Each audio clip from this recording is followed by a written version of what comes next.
दोस्तों 2025 में 61, 2024 में 207 और 2023 में 214 सिर्फ प्लेन क्रैश के केसेस आए हैं। यानी कि ये कोई नई बात नहीं है, किसी प्लेन का क्रैश हो जाना और इतने लोगों का मर जाना।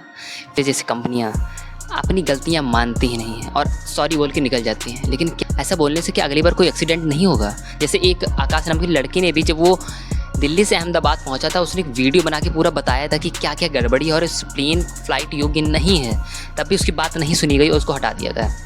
और मैंने इस रिलेटेड वीडियो में जो वीडियो लगाया है उसमें बताया है कि किस तरीके से कौन कौन से कारण प्लेन क्रैश के हो सकते हैं। ये बात है 24 मार्च 2015 की।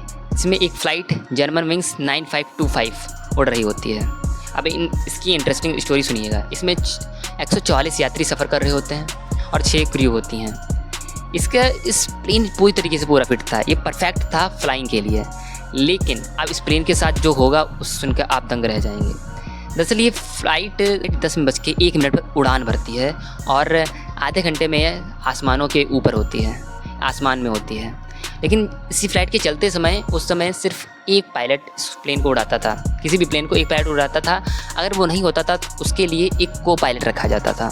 तो जो मेन पायलट था वो वॉशरूम के लिए बाहर जाता है, तब उसकी ज़िम्मेदारी, प्लेन की ज़िम्मेदारी को पायलट की होती है। और वो को पायलट थोड़ा दिमाग से, उसकी मेंटल स्टेज सही नहीं थी, वो परफेक्ट नहीं था।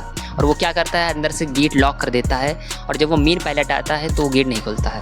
और फिर वो को पायलट उस प्लेन को ऑटो पायलट मोड पे लगा देता है। वो फिर प्लेन लगातार नीचे गिरता चला जाता है और एक पर्वत से टकरा जाता है और फिर उसमें बैठे 150 लोगों की मौत हो जाती है।